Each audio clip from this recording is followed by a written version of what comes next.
So I bought this fancy new mic to record my videos with because I thought the audio was lacking in past videos. Clearly I didn't do enough practice because the video I captured this week has even worse audio. I gotta figure out what I did wrong, so in the next video it'll be better, but just be warned for this one. Alright? So if I show you this, probably a pretty good indication of what we're making today. But here's the thing, I am making more than just a t-shirt. It's like a polo shirt, but with a really simplified band collar.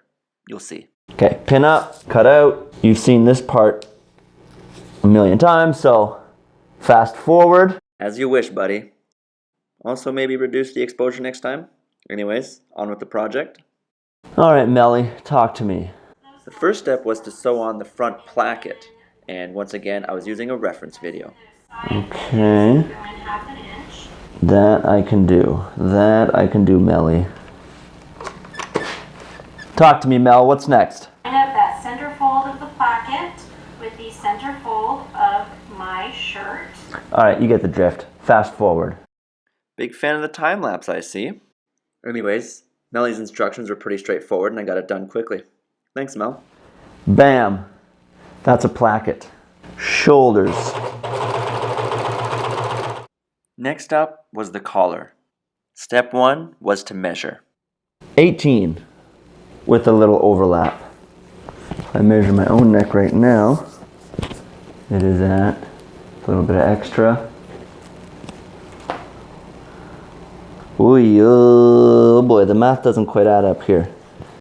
Why do I get the sense that this is going to show up at the end of the video?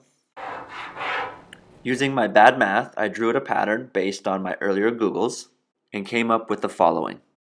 That's a half a collar piece, double fold of fabric, 2 pieces, should work out. I went ahead, laid it out, pinned it down, cut it out. I was loosely following the instructions of Professor Pincushion and also just making it up based on how I felt worked out best. The project seemed to be moving along fairly smoothly, and things were going well. It's an almost Christmas miracle of miracles. My collar is actually the right size. It perfectly fits around the collar area.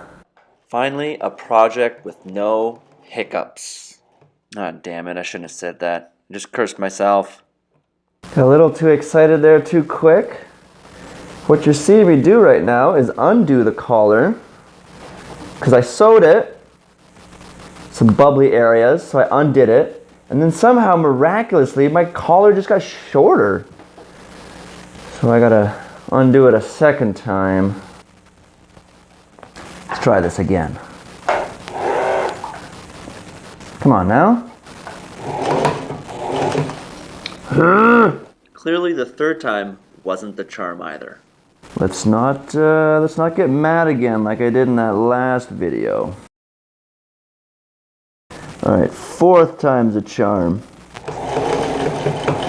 Right? Isn't that how the saying goes? Finally, after my 4th retry, I got the collar done. That's all I gotta say. Collar's on. Now a little bit of pressing.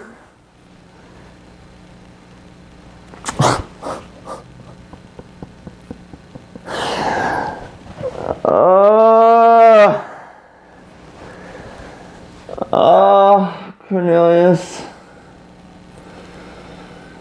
You got a little too excited. I've sewn the collar inside out. 5th time. It's just funny at this point. 5th time's a charm. 5th time. So I did what I had to. I took it all apart again and put it together once more. So that is the collar sewn. The edges are a little bit off. Ooh, it's a little bubbly on the inside. Will it win awards? No, probably not, but you know what? It's not terrible. You have to look up close to see the bad stuff. So on that high note, mediocre note, I think it's lunchtime. I need to nourish this altar of mine. It never fails to amaze me what stepping away and a good meal can do. I enjoyed my hearty stew, watched some silly YouTube videos, and then got back to work. Lovely little rig I got going on. I can just do it all in one sitting. I'm quite chuffed with myself, actually. And look at that, all I have to do is just turn a little bit to the other side. I can go ahead and do any pressing that I need to. And then just shimmy over a little bit to this side. Then I can use this sewing machine. My genius sometimes knows no bounds. My energy had definitely returned. Anyways, press that fast forward button. We're gonna play musical chairs here, except with one chair. And then finish up the sewing portion, because it's stuff we've done a bunch of times. For this final time lapse, why don't I cue up some music?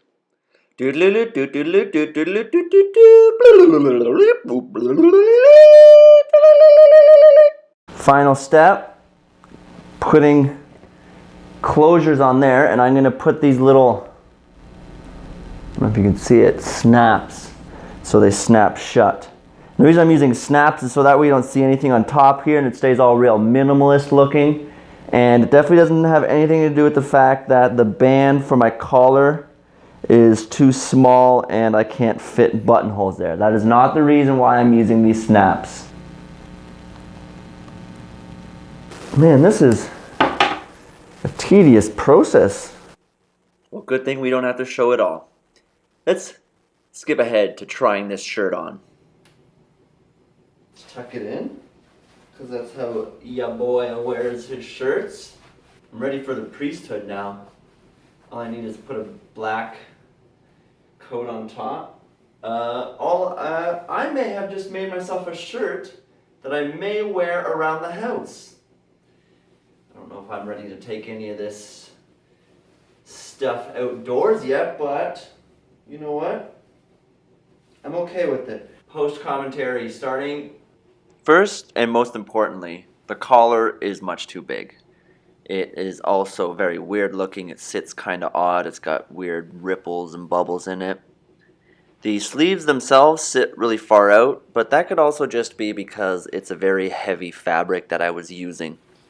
In general, the shirt wears a bit odd because the fabric is so heavy. It was an experiment. I thought it'd be interesting. It didn't work out. The sewing itself, well, I'm a beginner. There's nothing really more than that to be said. So I'm going to borrow from an old metaphor here and say that I'm walking right now. And I've got a long way to walk before I finally turn it into a jog and finally run. But you know what? Let's end this out on a fun note. So here is a little bit of silliness. Muscles.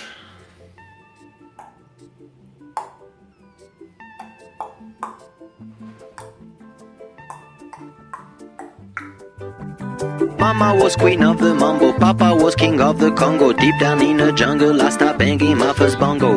Every monkey like to be in my place instead of me, 'cause I'm the king of bongo, baby, I'm the king of bongo.